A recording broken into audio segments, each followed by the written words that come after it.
Iowans in one room. Actually, I had a sense. Some of you are from out of town. Raise your hand if you're from out of town, because we got some out of towners. Some people. It is so great to see you all. How many of you were in Des Moines for that giant event? If you were not there, you missed some history in the making. It really was historic. It was awesome. It was so much fun. You can YouTube it.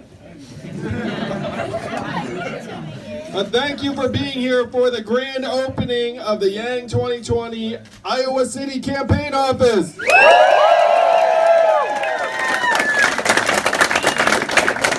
I love Iowa so much because you all have so much power to shape the future of this country.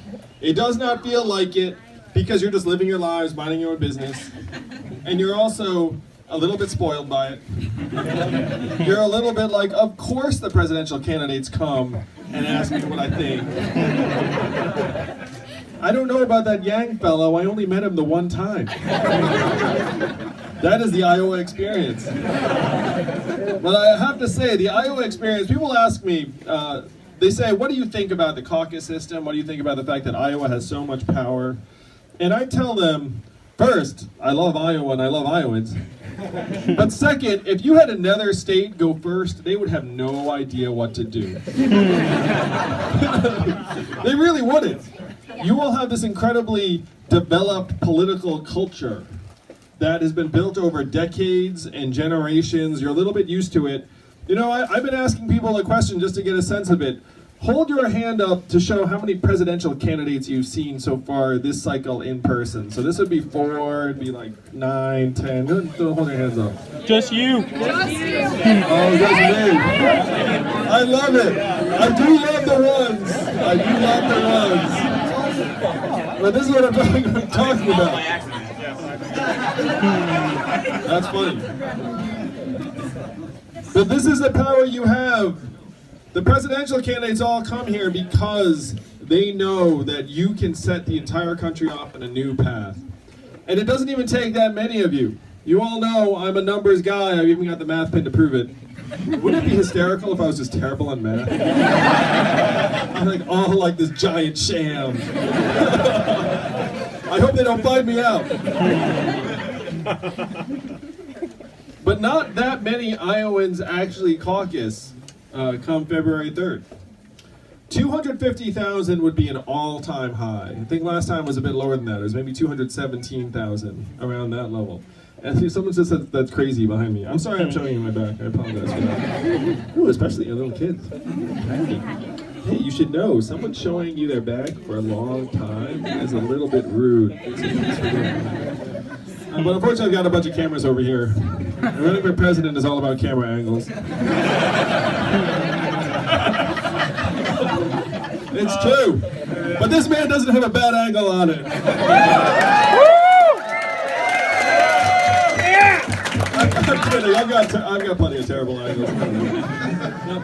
So not that many of you even caucus, it turns out, which means that those of you who do caucus have more and more power and influence. So it is in a state of 3.1 million, if you say 250,000 caucus, that's like 8%, give or take. 8%. All of the candidates who are coming through, all of the meet and greets, all of it's targeting really the 8% of you who decide to take this power and use it in February. And there are some very good reasons for that. Caucusing is a little bit of a pain in the butt. Raise your hand if you've caucused before. Oh, this will be fun. All right. All right. They have definitely not caucused. They can't even vote for my re-election 4 years from now.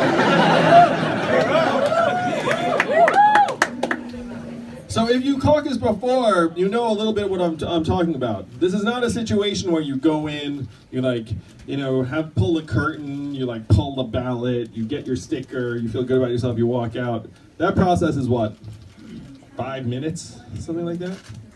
So raise your hand again if you caucused. Give me a sense, how long did it take?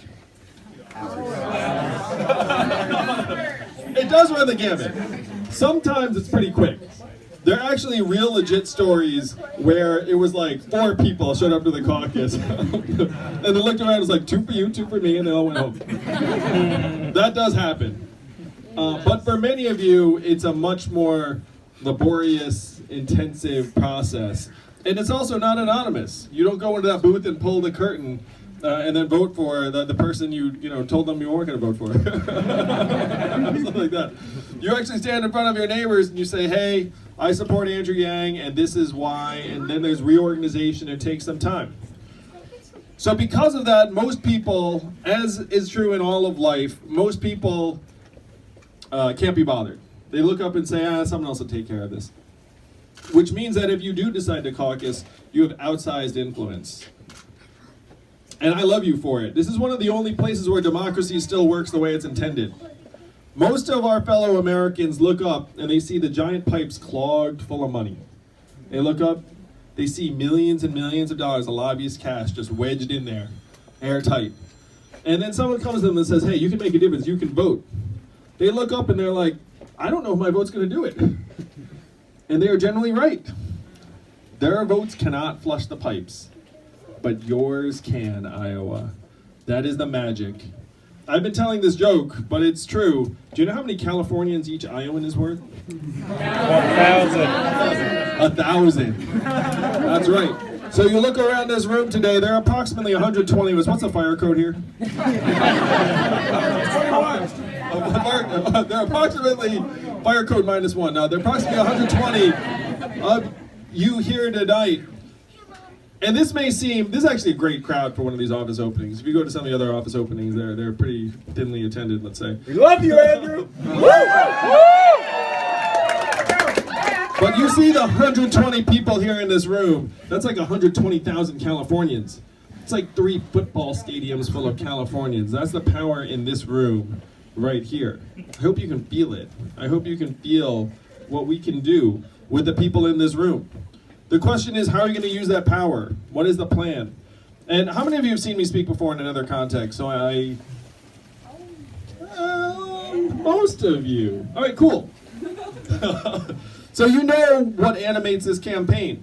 You know that I believe, I know, that our economy is evolving in ways that are going to leave more and more of us behind. Amen. That I have been with the folks in the lab who are developing the artificial intelligence, and I will tell you, the more you know, the more they know, the more concerned they are. If you go with someone deep into the guts of the machine, they're never like, oh, it's gonna be all right. They're like, if people saw what I'm seeing, they would be freaking out. One of the problems is that the folks in DC are nowhere near this. I've been to DC, and their entire life revolves around press releases and fundraising dinners and cable TV appearances, and it all goes nowhere, and it doesn't matter. You know, like there was a thinker named Philip Howard, whom I admire. He said we're now playing a game of I lose, you lose. And we just keep passing the rock back and forth. It's like, all right, this time I lose. All right, here you go. You lose. But you know what's actually happening? We're losing. I mean, like it's us who are losing. That's why we have decided to take it back, to take our government back, and it's going to be up to you, to the people of Iowa, to send this message to the rest of the country on February 3rd of next year. How's that sound to you? Yeah. Yeah.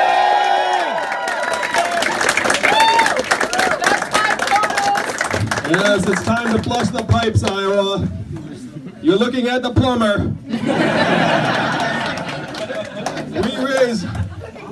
I actually would avow to the fact I would call a plumber. My wife would be like, Andrew, I'm not letting you know those pipes. They'll come out. I've screwed it up worse. This campaign is fully of the people. We raised $10 million last quarter in increments of only $30 each. So my fans are even cheaper than Bernie's. No, wait, almost as cheap as Bernie's. Like just neck and neck. And people sense that I am just trying to solve the problem. Certainly, the big companies would never send the random Asian man. They'd be like, oh, this is gonna work. Let's try and get this guy. And it's comical because it's true. But the $10 million, that was a tremor in the political universe. Political journalists looked up and said, wait a minute, how the heck did Andrew Yang just raise $10 million, no corporate PAC money, just ordinary Americans putting in their hard-earned $10, $20, $25, $30? And we are continuing to grow, Iowa. They have not seen anything yet.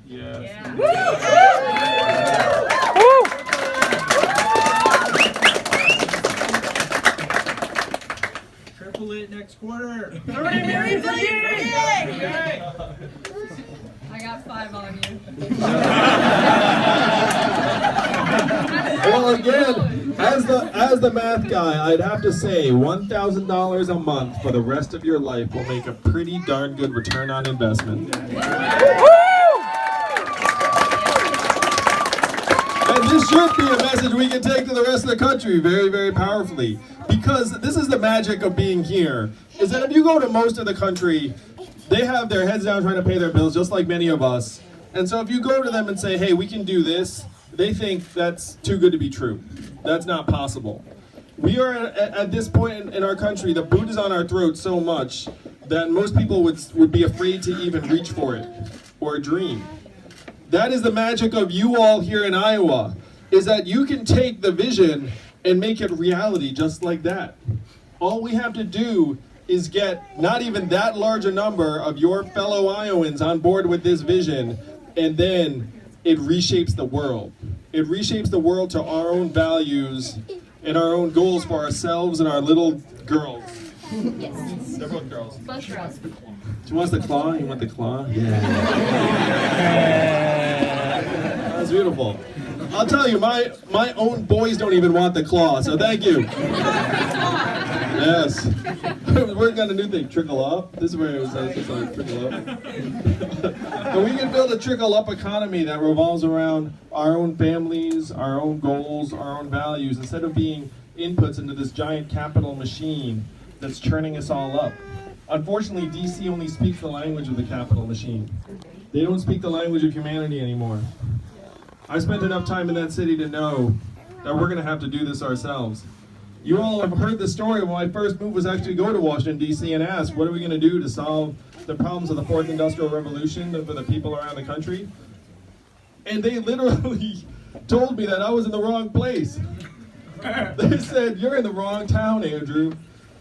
We're not going to do anything about this because this town is fundamentally a town of followers, not leaders.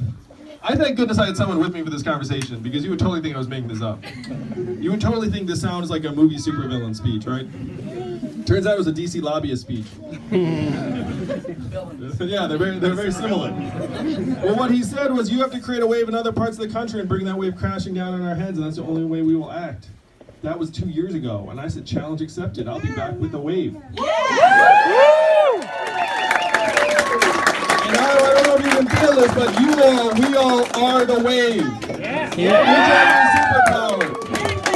And if you are an Iowan, I know several things about you. I know you have friends, family, neighbors, people in your community who are also superpowered, living their lives, putting one foot in front of the other. You have to put your hand on their shoulder and say, hey, you want to rewrite the rules of the 21st century economy so that it works for us? And they'll be like, wow, we can do that? And you'll be like, oh yeah, let me introduce you to a little something called the Yang Gang. I know it's not always the most easy or natural conversation to have. In this day and age, it's sort of easier just to send them like a YouTube video or like a media write-up or something and be like, hey, just check this out. How many of you actually had this experience that you've sent something about the campaign to someone? And then I'm gonna play this out for you. They did not respond to you for days. But a little while later, they came back to you and be like, hey, I saw something about your guy and I checked it out. How many of you had that experience? Oh yeah. Oh yeah, so that works pretty well. You can do that. You can talk to people in person. We get enough superpowered Iowans, we can turn the whole country in this direction, because as soon as we let them know that this is a possibility, there will be no stopping us. The American people are a sleeping giant. You all are the smelling salts. Wake up! Really. And I'm happy to say you are already awake. That's why I love being here. The vision is on February 4th of next year, only, what, 100 days from now? February 4th is the day after, that's what I'm talking about. February 4th, I want you to see with me the headlines, where they will say, who just won Iowa? What just happened? That is going to be the headline around the world. And it will be very, very entertaining to see the responses to our victory. You will see, you can already see the talking heads being like, oh, well, this says this says that. The problem is,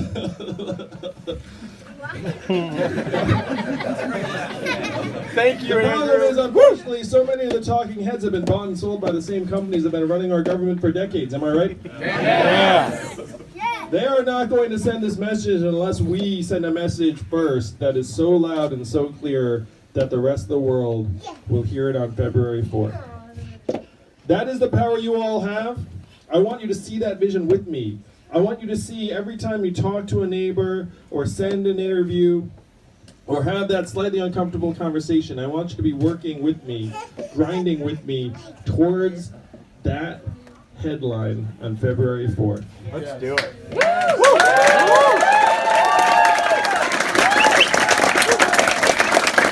And you will not be alone on this because the Yang Gang will be with you every step of the way. And we have a big ad buy coming here in Iowa that's going to make your lives a little bit easier.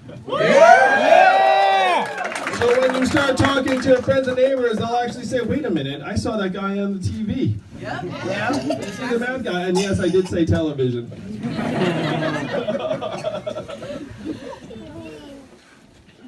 The hopes of this entire country rest with you all. We know what's happening, and I said it last night. It started on your farms and moved to your factories. Trump won the state by 8 points because we blasted away 40,000 manufacturing jobs, turning those towns from blue to red.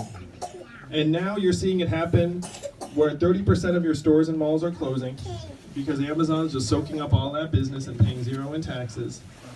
The claw, that's the claw you like. That's the claw you like.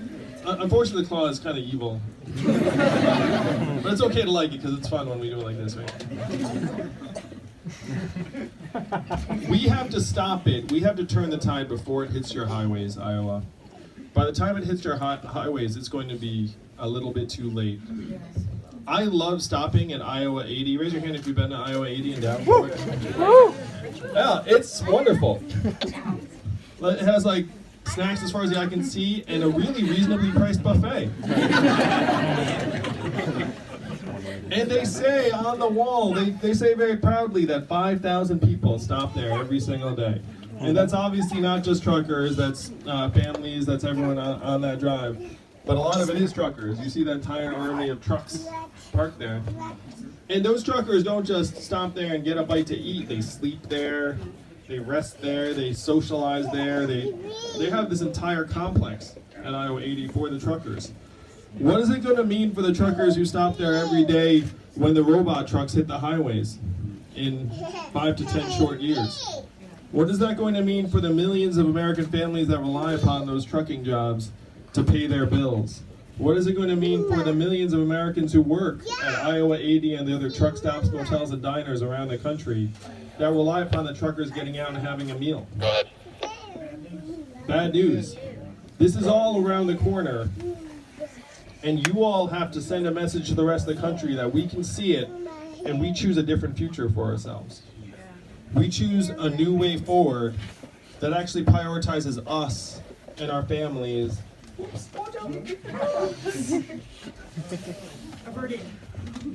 The Russians.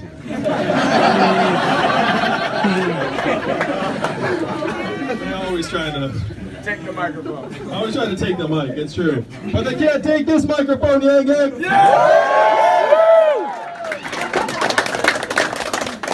We have to create a new vision of the future that will get the rest of the country excited as quickly as possible. And we all have the chance to do it right now in the next 100 days. Yeah. So I want to thank all the team members, all the people. Raise your hand if you're on the Iowa staff who helped make this happen. There's one there, so outside. Oh, we got one right here. We have a quickly growing team of dozens of staff and organizers around the state, but what we're going to need is volunteers, canvassers, people who want to knock on doors and let people know. So before you leave tonight, if you are excited about presenting this vision to the rest of the country, please make sure and leave your information with some of the staffers here. Raise your hand again if you're a staffer. We got some over here. Pretty much, you know what to do. You need to just find, wow, it looks like Ethan Dunn right here. Man behind him who looks a bit like Santa Claus. All staffers are outside. All the staffers are outside. Look at that. They made room for the people. That's good work, staffers. But we need you to sign up to be activated so that we can build this movement with you here in Iowa City and across the state and then across the country.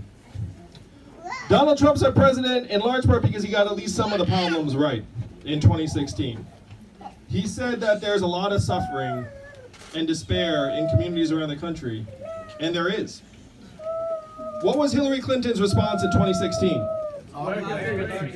America's already great. Remember that? Donald Trump says we're going to make America great again, and then Hillary Clinton said America's already great. That was not the right response. We need a response that actually rises to the true challenges of the 21st century. Donald Trump got many of the problems right, but his solutions were garbage and nonsense for the most part. But what were his solutions? Build a wall. We're going to build a wall. We're going to turn back the clock. We're going to bring the old jobs back. Iowa, it is up to you to turn the clock forward. We have to accelerate our economy and society as quickly as possible.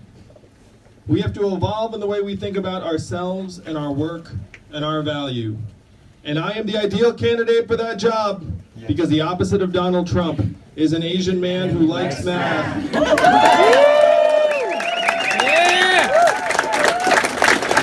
Math is an acronym. What does it stand for? Make America think harder. That's right, Iowa, and that is your job. You're going to help make America think harder, and that's how we're going to move the whole country forward in 2020. I love it here. I love you all so much, and I'd love to take some questions and take some selfies. These things. What's your thought on 5G?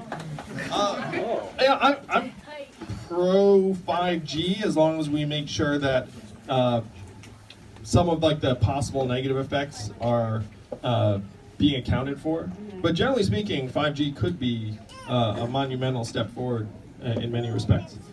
That's a nice yelled out question. I like to go man-woman, so yes.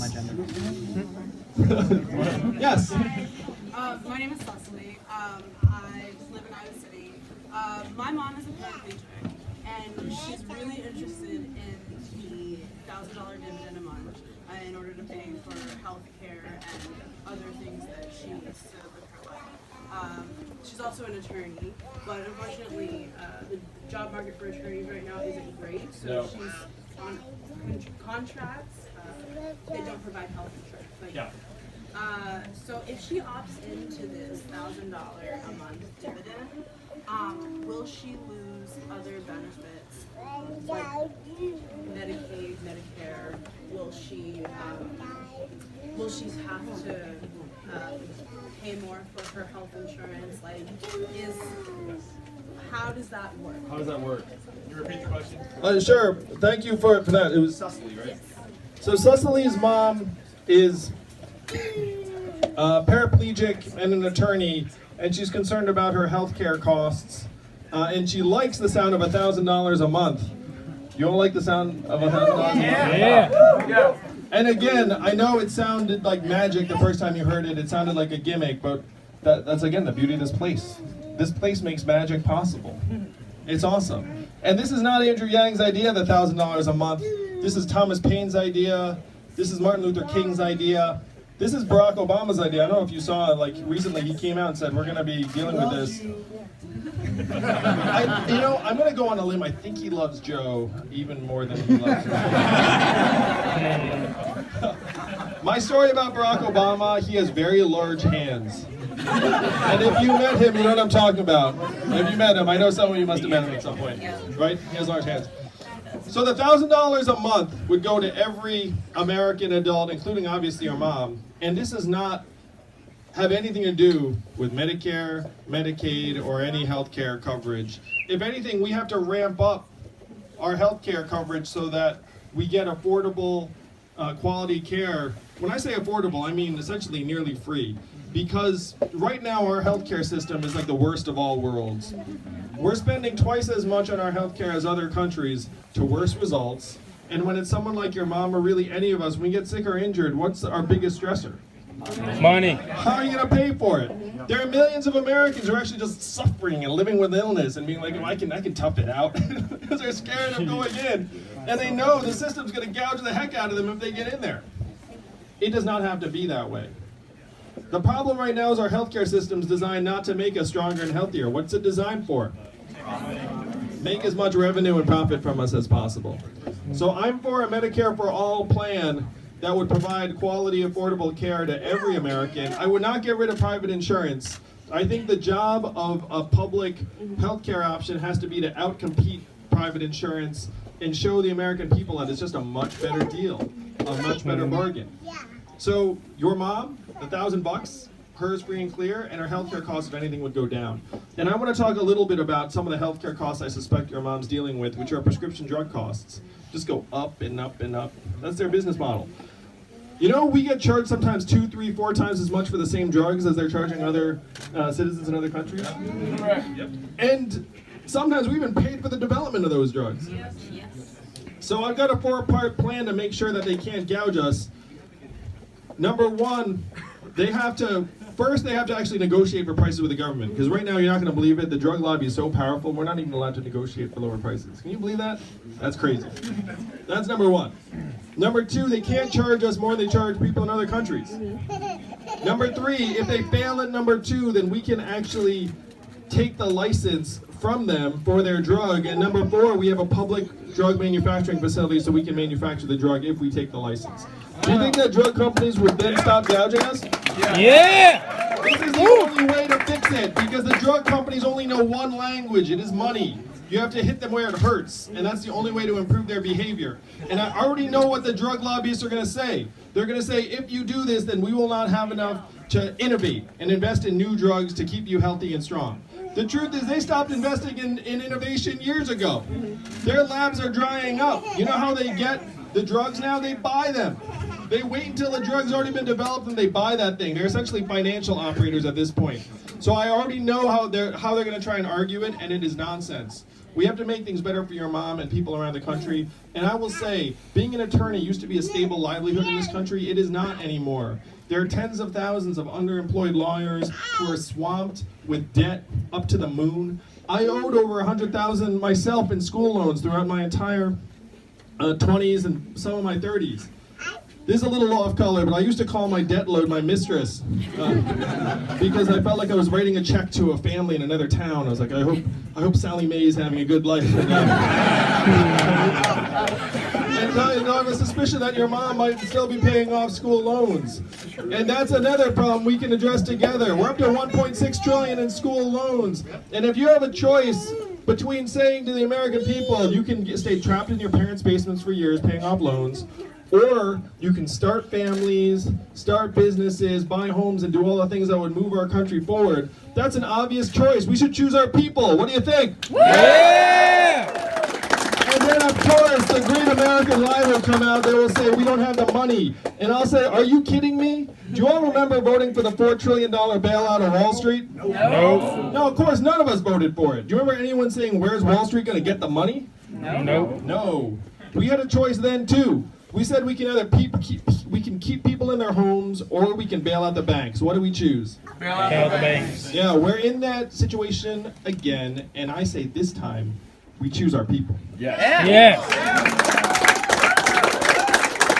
And was a long-winded answer to that question, and it went to a few different places. And now the next question. All right, 2 more and then selfies. There's a couple guys down there that are looking right there. Oh, I like that. You have to decide between you which one of you is going to Rock, paper, scissors.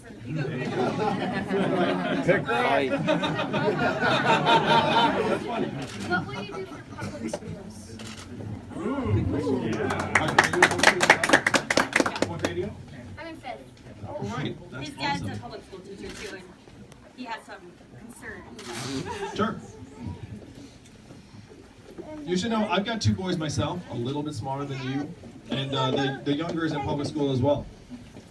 So What was the question? the question was, what are you going to do about public schools?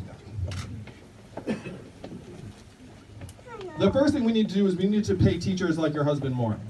Because the data clearly shows that a good teacher is worth his or her weight in gold.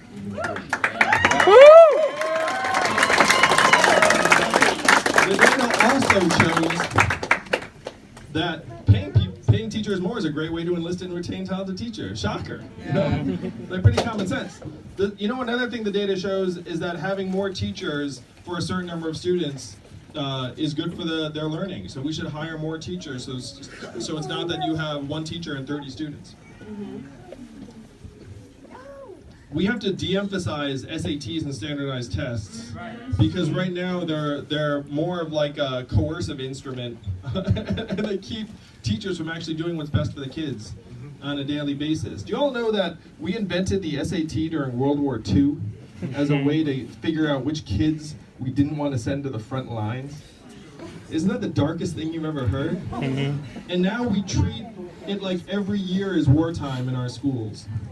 And that's what our kids are experiencing. We need to lighten up on the standardized tests, let teachers do their jobs, and start having much more holistic ways of telling our kids how they're doing. The big thing I would want to do for our public schools, in addition to less standardized testing regime, paying the teachers more and more teachers, is the data show that non-school factors account for 2/3 of our kids' academic performance. And you know this, I bet, with your 2 boys. I know this as a parent too. Where we're putting teachers like your husband